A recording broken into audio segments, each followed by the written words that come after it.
Hello students, so today we would be talking about DNA replication. So in the previous lectures we were talking about क्या DNA replicate करता है, semi conservative method से replicate करता है. आपने Meselson stall का experiment भी देख लिया, ठीक है. तो now you have an idea कि यार DNA replicate किस तरीके से करता है, ठीक है. तो मैं एक बार दिखा देता हूँ. और ये जो पूरा अपना लेक्चर है ना, we would divided into two parts. तो बिफोर अंडरस्टैंडिंग, तो जो मैं अभी इस लेक्चर में बात बोलूंगा ना, उसको आप अच्छे से प्रिपेयर कर लो. और once this lecture is prepared then only you watch the next lecture, ठीक है. सो अगर आप ये लेक्चर अच्छे से प्रिपेयर कर लेते हो तो नेक्स्ट लेक्चर जो आप लोग देखोगे या मैं जो बना रहा हूँ जिसमें एक्चुअल डीएनए रेप्लिकेशन की मैं बात करूंगा, that would be much easier to understand, ठीक है. तो आज के वाले टॉपिक में, आज के लेक्चर में I would be talking about the enzymes and the events that are taking place for the process of DNA replication, ठीक है. तो एंजाइम्स याद कर लेने हैं, इवेंट्स दिमाग में बिठा लेना है, फिर जाके नेक्स्ट वीडियो देखना है जहां पे एक्चुअल डीएनए रेप्लिकेशन की मैं बात करूंगा, ठीक है.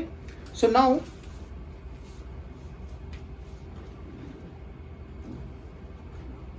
We are talking about DNA replication. अब डीएनए रेप्लिकेट करने के लिए डीएनए के पास एक पॉइंट होना चाहिए, एक जगह होनी चाहिए जहां से डीएनए रेप्लिकेट होना चालू होगा. एंड दैट प्लेस और that initiation point is known as origin of replication. Okay, that is known as the origin of replication. तो मैं यहां पे लिखता हूं ओरिजिन ऑफ रेप्लिकेशन, ठीक है, which is termed as ORI. इसे ORI कहा जाता है. So origin of replication is the starting point or the site from where replication starts, ठीक है. मतलब विदाउट ORI रेप्लिकेशन नहीं हो पाएगा. ORI होना ही चाहिए डीएनए के पास, ठीक है. सो मैं यहां पे एक और पॉइंट डाल देता हूं. इन absence of ORI, ORI is origin of replication. In absence of ORI on DNA, ठीक है, replication of DNA is not possible. ये बात दिमाग में बिठा दो कि अगर डीएनए को रेप्लिकेट करवाना है या फिर you want the DNA should undergo replication, अगर आप बायोटेक्नोलॉजी की बात करते हो तो उसमें डीएनए को रेप्लिकेट कराना काफी इंपॉर्टेंट हो जाता है. सो जो भी आप डीएनए सेगमेंट यूज कर रहे हो या फिर आप प्राइमर यूज कर रहे हो, तो primer should have okay the ORI, ठीक है. क्या होना चाहिए? ORI होना चाहिए. Simple and easy. So ORI क्या है? ओरिजिन ऑफ रेप्लिकेशन है, जहां से डीएनए अपने आप को रेप्लिकेट करना चालू करेगा. And in absence of ORI replication नहीं हो सकता. Simple and easy. So now moving ahead, if I talk about prokaryotes and eukaryotes, तो यहां पे जो रेप्लिकेशन की मैं बात करूंगा, that is we are going to talk about the prokaryotes, ठीक है. तो प्रोकैरियोट्स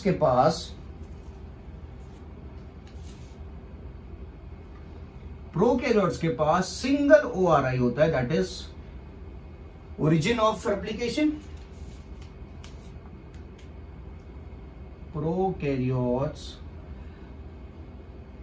have single ORI, ठीक है. और यही बात अगर मैं यूकैरियोट्स के लिए करता हूं, have many ORI. So single and many, they should be noted down, ठीक है. कि प्रोकैरियोट्स जो ऑर्गेनिजम्स होते हैं उनके पास जो डीएनए होता है, आपको पता है उनके पास जो डीएनए होता है उसे क्या कहा जाता है? It is termed as plasmid. Okay, plasmid is found in the bacteria. The small circular double stranded DNA which is present in the bacteria is known as plasmid, ठीक है. तो प्लाज्मिड के पास सिंगल ORI होगा. और जब eukaryotes DNA की अपन बात करते हैं, यूकैरियोट्स डीएनए कैसा होता है? लीनियर होता है. ओके, प्लाज्मिड सर्कुलर होगा और यूकैरियोटिक डीएनए इस तरीके से होगा, लीनियर होगा। तो इसके पास काफी सारे ओरिजिन ऑफ रेप्लिकेशन होते हैं, बट प्लाज्मिड के पास सिंगल ORI होता है। ठीक है, सो नाउ मूविंग अहेड,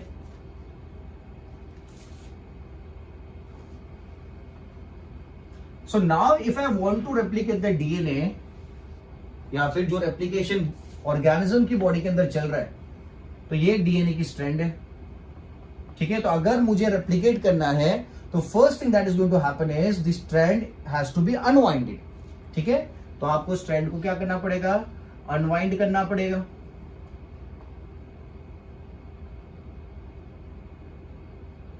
ठीक है, और अनवाइंड होने के बाद यहां पे एक नई स्ट्रैंड बनेगी, यहां पे एक नई स्ट्रैंड बनेगी डीएनए की। समझ में आ रही बात? ठीक है, so a new strand is going to be formed and at the end क्या हो जाएगा, एक रेड वाली स्ट्रैंड आ जाएगी और एक जो न्यू स्ट्रैंड बनी थी वो आ जाएगी।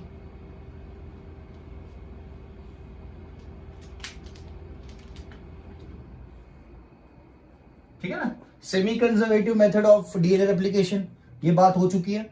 बट यहां पे काफी सारे एंजाइम्स एक इंपॉर्टेंट रोल प्ले करते हैं। ठीक है, there are lot of enzymes participating in the whole process of replication, और यहां पे मैं एंजाइम्स की बात करूंगा, फिर मेन रेप्लिकेशन पार्ट की बात करेंगे। जो फर्स्ट एंजाइम जो यहां पे काम में आता है उसका नाम है हेलिकेस। ठीक है, the first enzyme that participates is helicase, और हेलिकेस का काम क्या होता है, ये जो डीएनए है जो वाइंड है उसको अनवाइंड करना। हेलिकेस का काम होता है डीएनए को अनवाइंड करना और जो हाइड्रोजन बॉन्ड्स हैं हाइड्रोजन बॉन्ड्स को तोड़ देना, so that the DNA can unwind. ठीक है, तो मैं पहला एंजाइम लिखता हूं।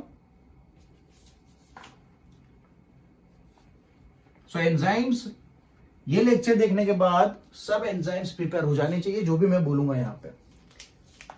So the first enzyme is helicase.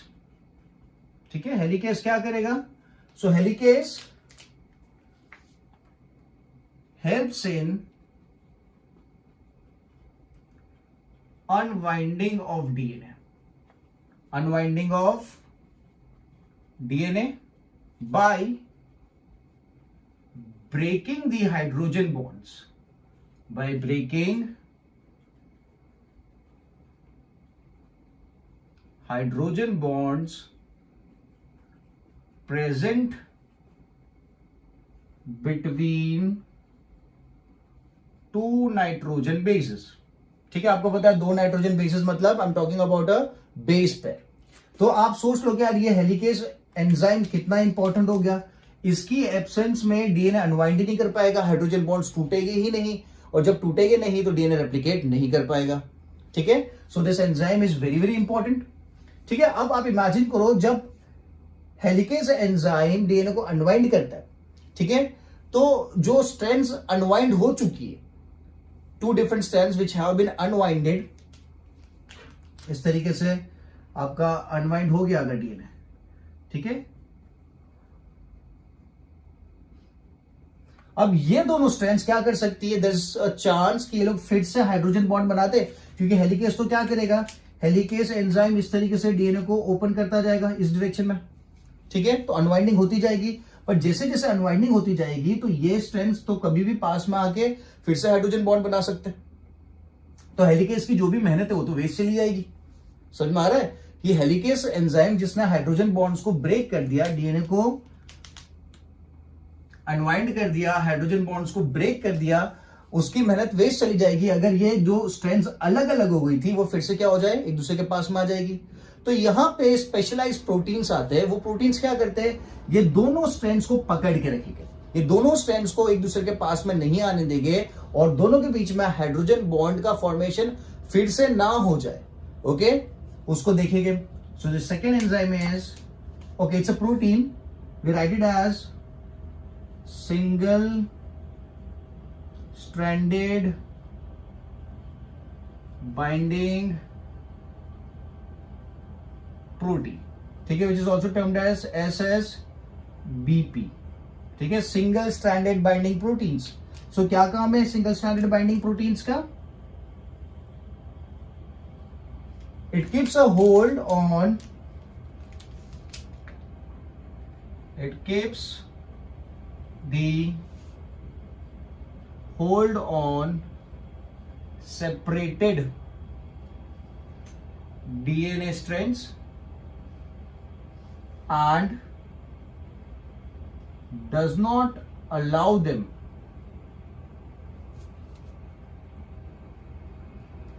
to come closer to each other.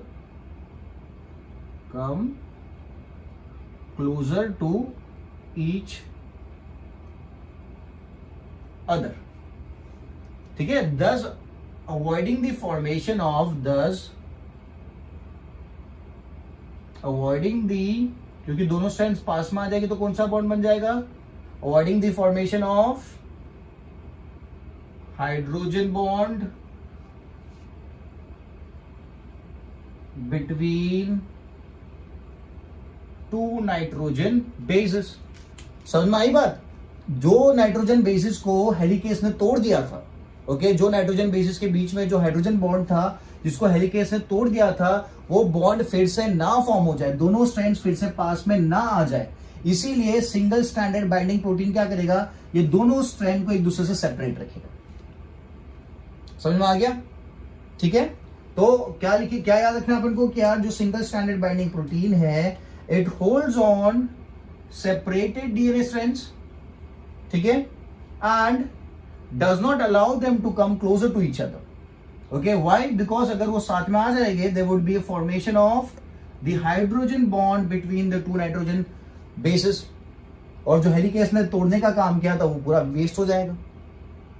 ठीक है, समझ में आ गया? तो अब यहाँ पे क्या सिचुएशन हो गई? आपने डीएनए को अनवाइंड कर दिया, डीएनए के दोनों स्ट्रैंड्स अलग अलग हो चुकी. अब जब ये दोनों स्ट्रैंड्स अलग अलग है और अनवाइंडिंग का प्रोसेस आगे की तरफ बढ़ रहा है, तो यहां पे ये जो आगे का डीएनए है जो ऑलरेडी वाउंड है, ओके, उसमें क्या होने वाला है? उसके अंदर सुपर कॉइलिंग हो जाएगी. ठीक है, there would be super coiling taking place because ये स्ट्रैंड दोनों अपार्ट है, जिसकी वजह से ये जो जंक्शन है, जो अनवाइंडिंग है, वो अनवाइंडिंग और टाइट हो जाएगी, जो कॉइलिंग है वो और सुपर कॉइलिंग हो जाएगी. ठीक है, तो सुपर कॉइलिंग भी निकालनी पड़ेगी.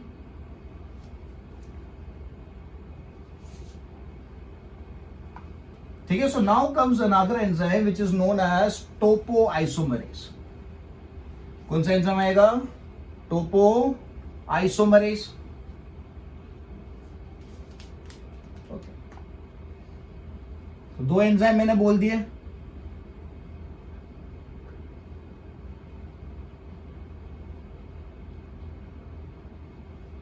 ओके, टोपोआइसोमरेज की अगर बात करें तो टोपोआइसोमरेज का मेन काम क्या है? इट हेल्प्स इन अनकॉइलिंग, या फिर we can talk about it helps इन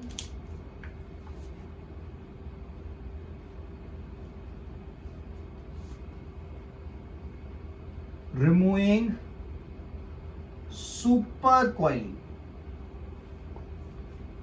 ठीक है, टोपोआइसोमरेज एंजाइम क्या करेगा? जो सुपर कॉइलिंग क्रिएट हो जाएगी बिकॉज दोनों स्ट्रैंड्स अपार्ट हो चुकी है. ठीक है, तो उसकी वजह से आगे वाली जो कॉइल्ड डीएनए स्ट्रैंड्स है उसमें कॉइलिंग ज्यादा स्ट्रॉन्ग हो जाएगी, which is termed as super coiling. या फिर मैं ये भी लिख सकता हूं, topoisomerase reduces tension between the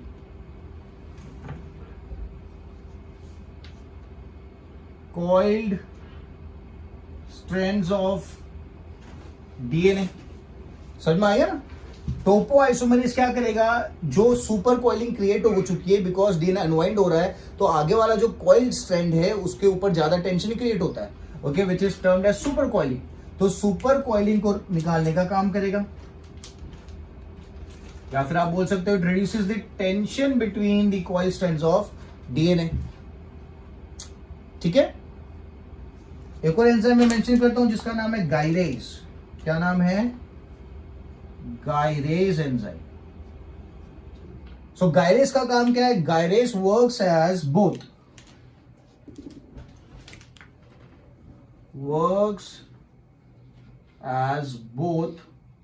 that is it can work as helicase as well as it can work as topoisomerase. ठीक है, गायरेज एंजाइम जो है वो हेलिकेज के जैसे भी काम करता है और टोपो आइसोमरेज के जैसे भी काम करता है। ठीक है, समझ में आ गया। सो अभी तक अपन ने क्या बात कर ली, क्या डीएनए को अनवाइंड किया, किसने किया, हेलिकेज ने किया। अब दोनों डीएनए के स्ट्रैंड्स एक दूसरे के पास में ना आ जाए, इसलिए single stranded binding proteins enzymes नहीं है। ये प्रोटीन्स क्या करेंगे, दोनों स्ट्रैंड्स को पकड़ के रखेंगे सो दैट फिर से हाइड्रोजन बॉन्ड का फॉर्मेशन ना हो जाए, क्योंकि फिर से अगर हाइड्रोजन बॉन्ड का फॉर्मेशन हो गया तो हेलिकेज ने जो अनवाइंडिंग करी थी वो तो पूरा बेकार हो जाएगा, क्योंकि फिर से कॉइलिंग आ जाएगी। टोपो आइसोमेरेज का काम क्या है कि बिकॉज ऑफ द अनवाइंडिंग जो सुपर कॉइलिंग क्रिएट होती है, जो टेंशन क्रिएट होता है आगे की डीएनए स्ट्रैंड में, कॉइल डीएनए स्ट्रैंड में, उस टेंशन को कम करने का काम या फिर removing the super coiling from the DNA, that is done by topo isomerase. एक और एंजाइम लिया अपन ने, गायरेज का काम क्या है, गायरेज वर्क्स एज बोथ, वो हेलिकेज के जैसे भी काम कर सकता है, मतलब डीएनए को अनवाइंड करने का भी काम कर सकता है, एंड टोपो आइसोमेरेज के जैसे मतलब सुपर कॉइलिंग को निकालने का भी काम कर सकता है। समझ में आ गया, ठीक है। So now I am talking about an important enzyme that is the DNA polymerase.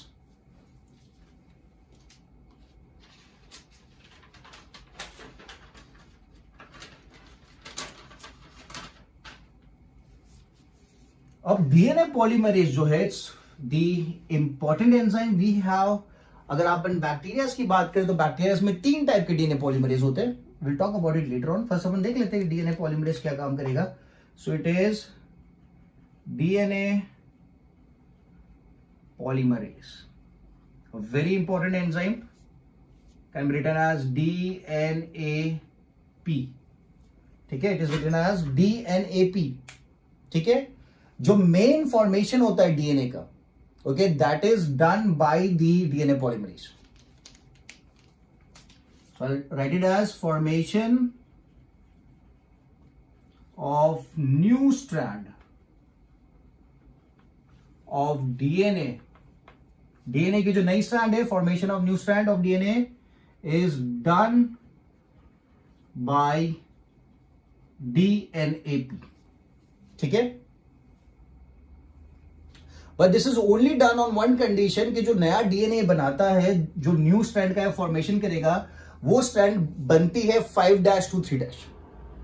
ठीक है, जो नई स्ट्रैंड ये बनाता है, that new strand is formed 5' to 3'। आपको पता है ना कि जो डीएनए होता है, ओके, डीएनए की अपन बात करते हैं, जैसे कि ये डीएनए अगर है, ठीक है, सिर्फ दिस इज 5', 3' प्राइम जो था 3', 5'।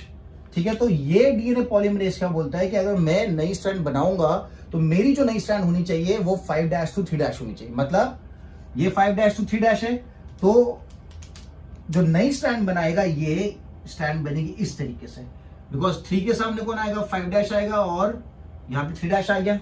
So the formation of a new strand of DNA जो बनाता है, ये बनती है 5' to 3'। समझ में आ रही बात? ठीक है, तो ये इसी बात पे काम करेगा कि मैं डीएनए की नई स्ट्रैंड बनाऊंगा, but that should be in 5' to 3'। Okay, सामने यहां पे बना सकते हैं 5' to 3'।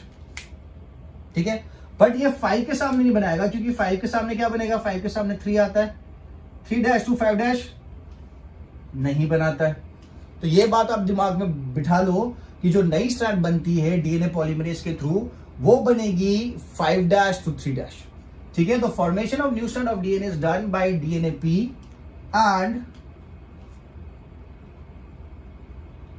New strand is synthesized in 5' to 3' direction only। ये काफी इंपॉर्टेंट पॉइंट है, क्योंकि डीएनए पॉलीमरेज जो नई स्ट्रैंड बनाएगा, that is always going to be in 5' to 3' direction only. समझ में आ गया? मतलब जो नई स्ट्रैंड बनाएगा पॉलीमरेज, वो 3 के सामने, मतलब 5' to 3' बनेगी। ठीक है, वो 5 के सामने नहीं बनेगी, क्योंकि 5 के सामने 3 आता है, तो 3' to 5' नहीं बनेगी। मैंने कैंसिल करा है। आ रही है बात समझ में कि नहीं आ रही है? तो I cancel this down, okay, और यहां पे मैं टिक कर देता हूं, दिस इज करेक्ट। ओके, अगर 5' to 3' बन रहा है तो करेक्ट है। समझ में आया? ठीक है। And the process is going to start, या फिर DNA polymerase is going to start the process only when it gets a hydroxyl group, okay, of the nucleotide. I rub it down, मैं लिखता हूं फिर।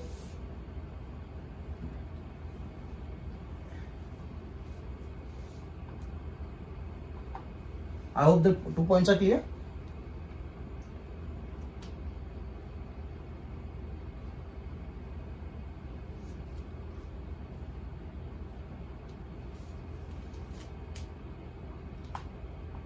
क्या लिखेंगे? डीएनए पॉलीमरेज एक्टिवेट्स या फिर starts its function only in presence of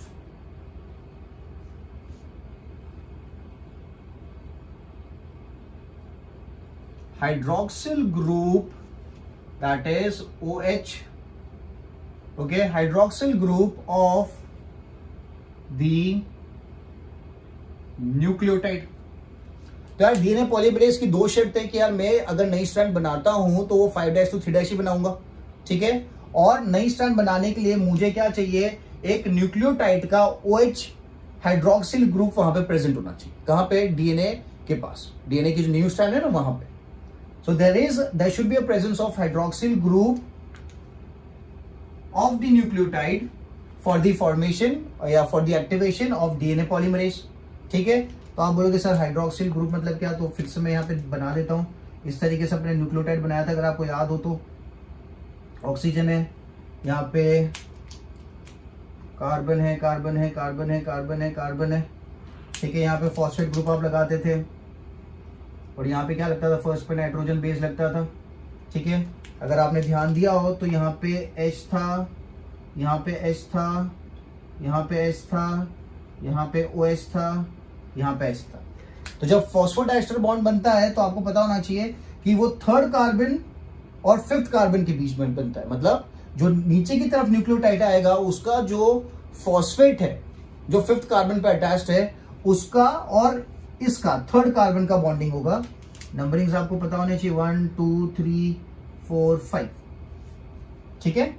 तो ये चीज एग्जिस्ट करनी चाहिए for the activation of DNA polymerase.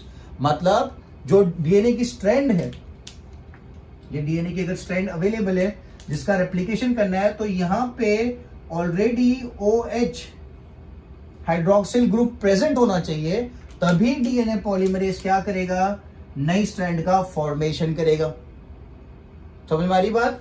So it is only activated, DNA polymerase is only activated in presence of hydroxyl group of the nucleotide. मतलब यहां पे hydroxyl group already present होना चाहिए, so that the DNA can form, I am sorry, the DNA polymerase DNAP can form a new strand of DNA.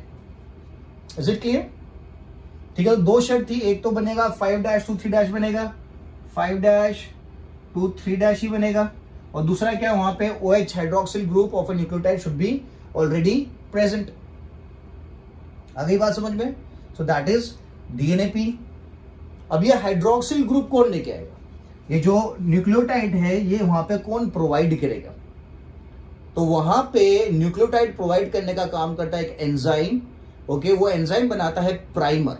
क्या बनाता है? Primer. और उस प्राइमर के पास उसके 3rd कार्बन पे OH होता है। समझ में आई बात? बिकॉज कंडीशन है डीएनए पॉलीमरेज की, यार मैं तो काम करूंगा तो मुझे न्यूक्लियोटाइड चाहिए जिसके पास OH होना चाहिए, हाइड्रोक्सिल ग्रुप होना चाहिए, तभी मैं काम करूंगा, नहीं तो नहीं करूंगा। तो इसलिए एक एंजाइम है जिसका नाम है प्राइमेस, और वो काम क्या करता है? नया प्राइमर बनाता है, जिस प्राइमर के 3rd कार्बन पे OH आ जाएगा। बिकॉज यहां पे अगर OH होगा तभी डीएनए पॉलीमरेज क्या करेगा? नया डीएनए बनाना चालू करेगा।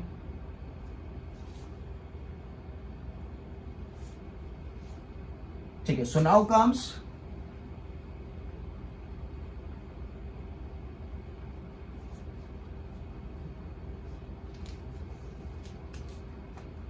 प्राइमेज एंजाइम, ठीक है। प्राइमेज एंजाइम बनाते हैं आरएनए, जो मैंने बोला है प्राइमर है वो एक्चुअली आरएनए है। तो मैं यहां पे एक और लिख दूंगा, it is also known as RNA polymerase, RNA polymerase. Primase actually है क्या? तो प्राइमेज है आरएनए पॉलीमरेज। ठीक है, क्या काम है प्राइमेज का तो आपको पता चल गया है। सो इट फॉर्म्स और इट प्रोड्यूसेस और it synthesises forms a small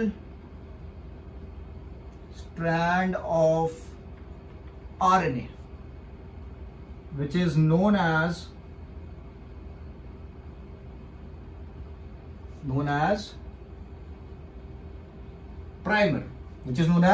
primer, and the primer possesses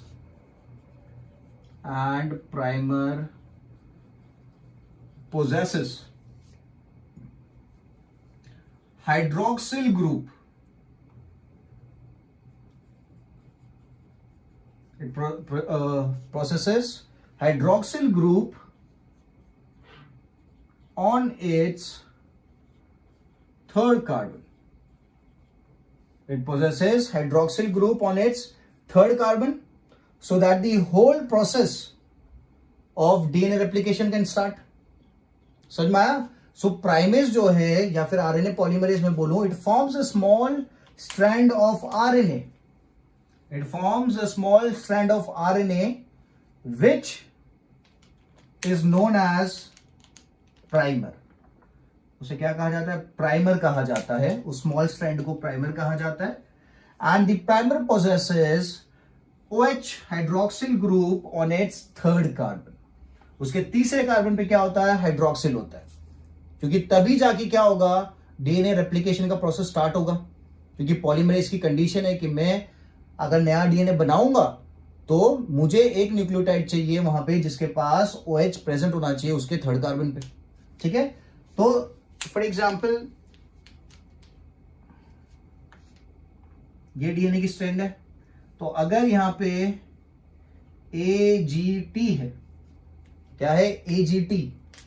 तो जो प्राइमर होगा वो प्राइमर आरएनए का प्राइमर आपको पता होना चाहिए. आरएनए के पास जैसे कि टी के सामने क्या होना चाहिए? टी के सामने हमेशा ए होता है, जी के सामने सी होता है और ए के सामने क्या होता है? टी होता है. But that is in the case of DNA.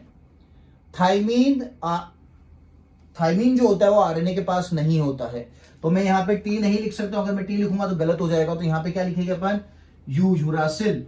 यहां पे क्या होता है? यूरासिल होता है. अगर आपको नहीं समझ में आ रहा हो तो आप बायोमोलिक्यूल लेक्चर जो है, बायोमोलिक्यूल के जो टॉपिक्स है उसको जाके आप देख सकते हो. वहां पे इस चीज के बारे में बात करिए कि uracil nitrogen base, thymine nitrogen base के स्ट्रक्चर्स भी डिस्कस करें, उनमें क्या डिफरेंस है वो भी बात करिए. ठीक है, तो ये जो एक स्ट्रैंड लगी हुई है यहाँ पे, छोटा सा जो अटैचमेंट है यहाँ पे डेवलप किया गया प्राइमेस ने, okay, that is known as the primer. ठीक है, और इसके यहां पे क्या होगा? It would have the hydroxyl functional group. It would have the hydroxyl functional group. समझ में आ गया? ठीक है, तो ये कौन फॉर्म कर रहा है? आरएनए पॉलीमरेज या फिर प्राइमेज आपको बोलना हो तो आप प्राइमेज भी बोल सकते हो. ठीक है, तो इसने क्या बना दिया? यहां पे एक प्राइमर बना दिया. ठीक है, अब आप सोचो कि जब पूरा डीएनए बन जाएगा, लेट्स से यहां पे फिर क्या हुआ? नई स्ट्रैंड का फॉर्मेशन कर दिया डीएनए पॉलीमरेज ने. तो यार याला जो पार्ट है ये तो कौन सा पार्ट हो जाएगा? आरएनए वाला पार्ट हो जाएगा. डीएनए में तो पूरा क्या होना चाहिए? डीएनए होना चाहिए, उसमें तो आरएनए नहीं चलेगा. तो इस पार्ट को रिप्लेस करना पड़ेगा. इस पार्ट को रिप्लेस करना पड़ेगा. तो फिर से एक एंजाइम आता है जिसका नाम है डीएनए पॉलीमरेज 1. क्या नाम है? DNA polymerase 1. डीएनए पॉलीमरेज 1 क्या करेगा? ये जो प्राइमर था, जो आरएनए था, उसको कन्वर्ट कर देगा किस में? उसको कन्वर्ट कर देगा डीएनए में. ठीक है, उसको कन्वर्ट कर देगा डीएनए में. समझ में आ गया? Because DNA should process. DNA में तो यूरासिल थोड़ी होना चाहिए. यूरासिल आ गया मतलब क्या? आरएनए है, तो आपको यूरासिल को हटाना पड़ेगा. तो यूरासिल को वहां से हटाने का काम कौन करेगा? DNA polymerase 1. क्लियर है? समझ में आ गया? सो प्राइमेज की बात हो गई, आरएनए पॉलीमरेज मैंने बता दिया आपको. अब आगे चलते हैं.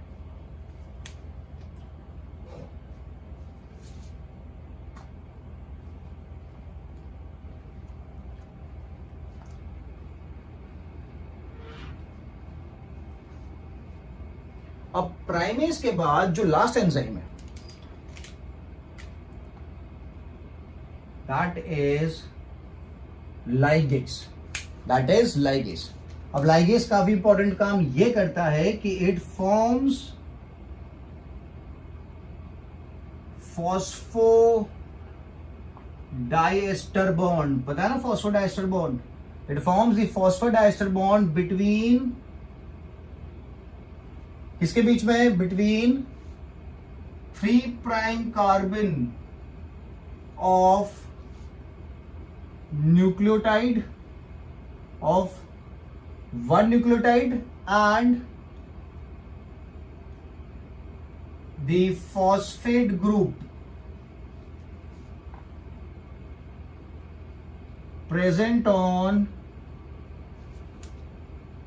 5 prime carbon of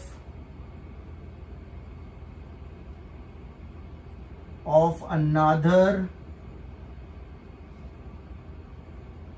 न्यूक्लियोटाइड। समझ में आ गई बात कि लाइगेज का काम क्या है कि जो दो न्यूक्लियोटाइड्स होते हैं ना, पॉलीन्यूक्लियोटाइड स्ट्रैंड होती है, तो जो दो न्यूक्लियोटाइड है उन दोनों के बीच में जो बॉन्ड का फॉर्मेशन होगा फॉस्फोडाइएस्टर बॉन्ड, वो कौन करेगा, लाइगेज करेगा।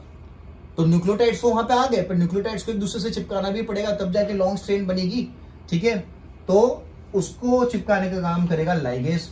जैसे कि यहाँ पे देखें अपन, ये मैं फिर से बना देता हूं, ये एक आपका न्यूक्लियोटाइड है, यहाँ पे क्या आता था, नाइट्रोजन बेस होता है, फर्स्ट कार्बन पे हमेशा नाइट्रोजन बेस रहेगा। ठीक है, और यहाँ पे क्या रहेगा, फॉस्फेट ग्रुप, यहाँ पे क्या रहेगा, फॉस्फेट ग्रुप। कार्बन नंबर ले लेते हैं, this is 1 2 3 4 5, okay, this is 1 2 3 4 5। ठीक है, तो अब क्या होगा, मैंने क्या लिखा है,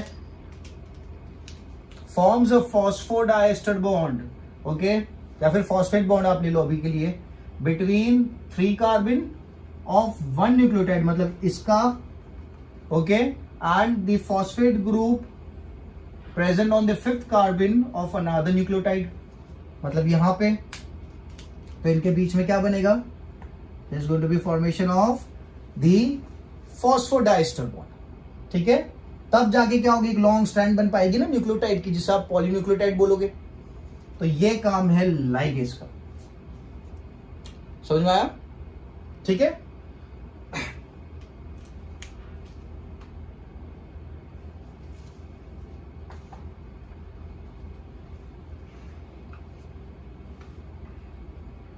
सो नाउ मैं पॉलीमरेज के बारे में फिर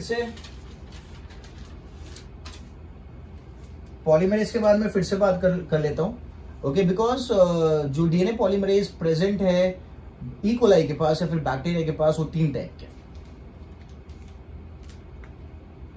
bacteria possesses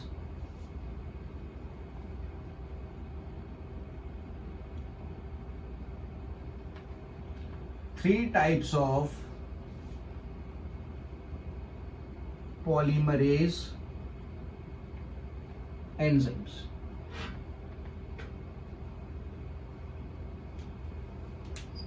Bacteria possesses 3 types of DNA polymerase enzymes. ठीक है, so we term it as DNA P pol 1, DNA polymerase 1, DNA polymerase 2 and DNA polymerase 3, pol 1, pol 2, pol 3. ठीक है, सो जैसे मैंने बात करी कि यार पॉलीमरेज डीएनएपी का एक रूल है कि वो नया डीएनए सिंथेसाइज करेगा, तो that is going to be from 5' to 3' direction. ठीक है, तो यहां पे मैं मेंशन कर देता हूं,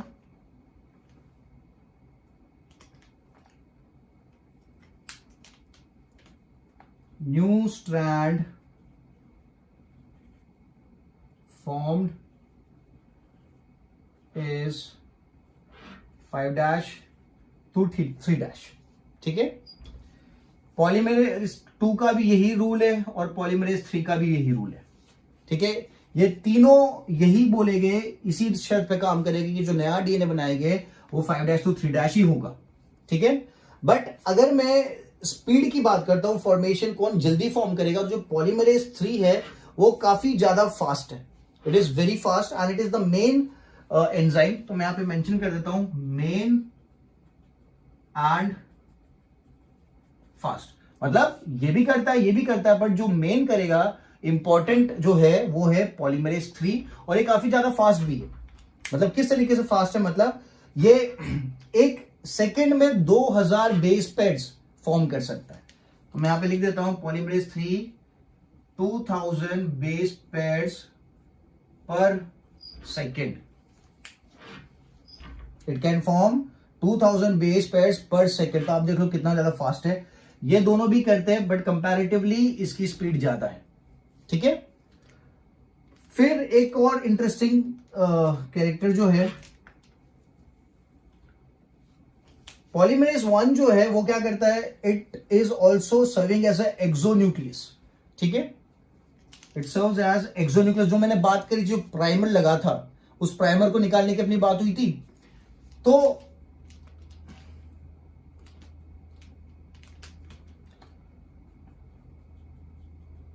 functions as exonucleus, न्यूक्लियस, एक्सो मतलब एंड्स, है ना। तो जो एंड पे जो प्राइमर लगाता है एक एंड पे, उसको निकालने का काम कौन करेगा, पॉलीमरेज 1 करेगा। सो फंक्शंस एज एक्सोन्यूक्लियस, जो अपनी बात हुई थी, यहां पे मैं फिर से दिखा देता हूं। ये अपना डीएनए था 5' to 3', तो जो नई स्ट्रैंड बनती थी दैट इज 5' to 3' बनती थी, ठीक है। तो यहां पे स्टार्टिंग में कौन लगा होता था, स्टार्टिंग में तो प्राइमरी होगा ना, ठीक है। तो इस प्राइमर को निकालने का काम कौन करेगा, पॉलीमरेज 1 करेगा। तो मैंने बोला एक्सो मतलब एंड, तो ये एक एंड हुआ, तो इस एंड पे से न्यूक्लियस को निकालने का काम कौन करता है, पॉलीमरेज 1, ठीक है।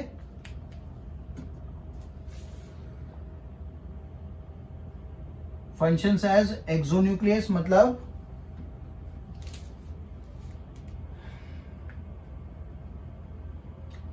helps in removal of primer from new DNA strand, helps in removal of primer from the new DNA strand, ठीक है। और जो न्यू डीएनए स्ट्रैंड होती है वो 5' to 3' में होती है, तो रिमूवल का जो काम होगा वो भी कौन सी डायरेक्शन में होगा, 5' to 3', ठीक है। और आपको ये भी याद रखना है from the competitive point of view, polymerase 1 ही ये काम कर पाता है, पॉलीमरेज 1 ही यही काम कर पाता है, पॉलीमरेज 2 नहीं कर पाता है, और पॉलीमरेज 3 भी ये काम नहीं कर पाता, सिर्फ पॉलीमरेज 1 ये काम करता है। आ रही बात समझ में, ठीक है। Because this is very important from the competitive point of view कि यार पॉलीमरेज तो ठीक है, कॉमन में लिख दिया डीएनए पॉलीमरेज, बट कौन सा पॉलीमरेज क्या काम कर रहा है वो बहुत इंपॉर्टेंट है, ठीक है। Is it clear. So new strand formed is 5' to 3', ये इसके लिए भी सही है, इसके लिए भी सही है, बट ये वाला मेन है, फास्ट है, 2000 बेस पेयर का फॉर्मेशन करता है पर सेकेंड। पॉलीमरेज 1 एक और इंटरेस्टिंग काम करता है कि प्राइमर निकालने का काम करता है, इसलिए उसे एक्सोन्यूक्लियस भी कहा जाता है। वो एक एंड से प्राइमर्स को निकाल देगा, बिकॉज डीएनए में प्राइमर नहीं होना चाहिए ना, आरएनए नहीं होना चाहिए, it has to be cleaved off, ठीक है। एक और पॉइंट में लिखता हूं, मैं इसको रब करते हैं वाले पॉइंट को। एक इंटरेस्टिंग काम और यहां पे होता है, जैसे कि अपन डीएनए बना रहे हैं, नए डीएनए का स्ट्रैंड बन रहा है,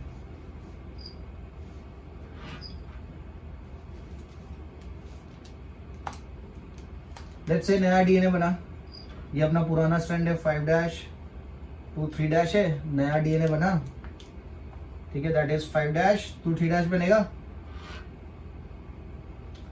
ठीक है। सो अगर यहां पे ए है तो सामने टी है, नए वाले स्टैंड में जी सी ए टी, तो यहां पे क्या आएगा, सी जी, ए के सामने क्या आएगा, टी आएगा, ठीक है। बट अगर गलती से यहां पे आ जाता है जी, और या फिर टी के सामने आ जाता है सी, ये तो गलत हो जाएगा ना, बिकॉज टी के सामने हमेशा डीएनए पे क्या होना चाहिए, ए होना चाहिए, और ए के सामने क्या होना चाहिए, टी होना चाहिए, बट यहां पे एक एरर हो गई है। तो इस एरर को रीड करने का काम भी कौन करेगा, पॉलीमरेज रीड करेगा, डीएनए पॉलीमरेज करेंगे, और वो लोग क्या करेंगे, ये जो रॉन्ग नाइट्रोजन बेस यहाँ पे लग गए उनको हटा देंगे और उनकी जगह पे जो करेक्ट वाले नाइट्रोजन बेस थे उनको लगा देंगे। समझ में आ गया? मतलब यहाँ पे प्रूफ रीडिंग हो रही। प्रूफ रीडिंग का मतलब क्या है कि कोई चीज आपने बना दी, जैसे कोई टेक्स्ट बुक प्रिंट हो चुकी है, तो टेक्स्ट बुक के प्रिंट हो जाने के बाद उसका प्रूफ रीडिंग किया जाता है कि टेक्स्ट बुक के अंदर कोई एरर तो नहीं है, और अगर एरर है तो उस एरर को इंप्रूव कर दिया जाएगा, ठीक कर दिया जाएगा, सुधार दिया जाएगा।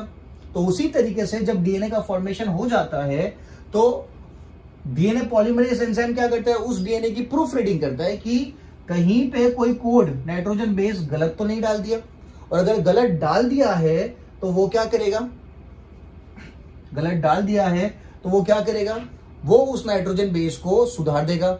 मतलब अगर ए के सामने जी आ गया है तो वो वहां से हटा के क्या लगा देगा, वहां पे टी लगा देगा। समझ में आ रही है बात?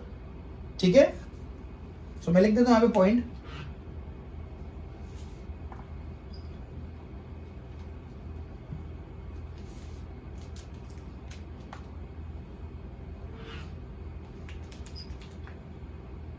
सो क्या लिखेंगे, it helps in removal of wrong nitrogen bases from DNA. गलत नाइट्रोजन बेसिस को निकालने का भी काम करेंगे। ठीक है, और ये जो नाइट्रोजन बेसिस को निकालने का काम होगा that is in the direction of 3-2 5-3-2, क्योंकि अभी अपनी बात क्या हुई है कि जो नया डीएनए बनता है, जैसे कि दिस इज 5 दिस इज 3, तो नया डीएनए बनेगा 5-2 3 डायरेक्शन में। ठीक है, तो जो नाइट्रोजन बेस यहां पे है उस नाइट्रोजन बेस को अगर निकालना है तो डायरेक्शन जो होगी वो चेंज हो जाएगी, दैट इज 3-2 5। ठीक है, ये बात हमेशा याद रखना, 3-2 5 नाइट्रोजन बेस को निकाला जाता है।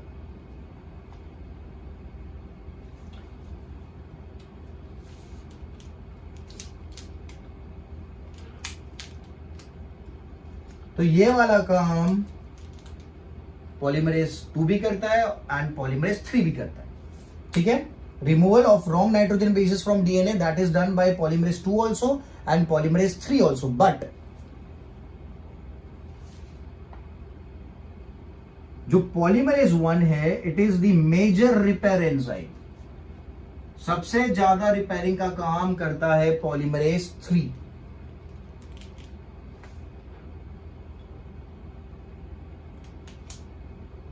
तो मैं यहां पे लिख देता हूं, it is the major repair enzyme, it is the major repair enzyme. ठीक है, और ये दोनों जो है दिस आर माइनर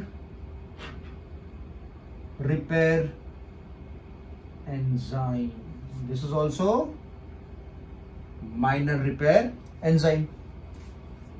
समझ में आ गई बात?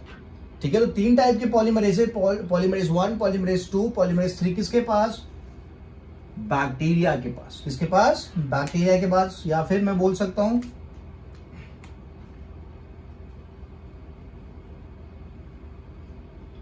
प्रोकैरियोट्स के पास। किसके पास, प्रोकैरियोट्स के पास। ठीक है,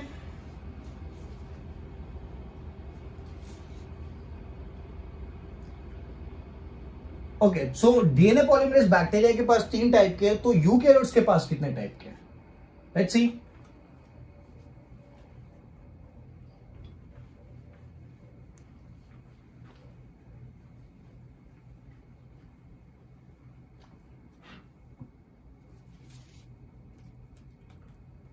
यूकैरियोट्स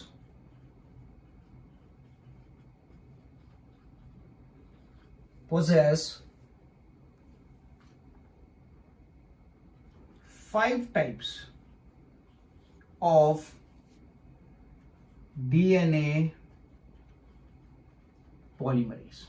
ठीक है, this is also very important, आपको याद रखना है कि यार यूकैरियोट्स के पास 5 टाइप के हैं, बैक्टीरिया के पास, प्रोकैरियोट्स के पास सिर्फ 3 टाइप के थे। 5 टाइप के कौन कौन से? So we have alpha DNA polymerase, we have beta DNA polymerase, ठीक है, we have lambda, I am sorry, gamma DNA polymerase,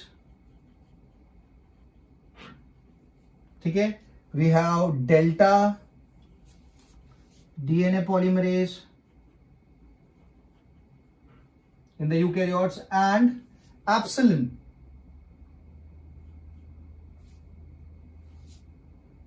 DNA polymerase, ठीक है। सो जो यूकैरियोट्स है, यूकैरियोट्स के पास 5 है DNA polymerase, alpha beta DNA polymerase, gamma DNA polymerase, delta DNA polymerase and epsilon DNA polymerase, ठीक है। समझ में आ गया, सिंपल एंड इजी।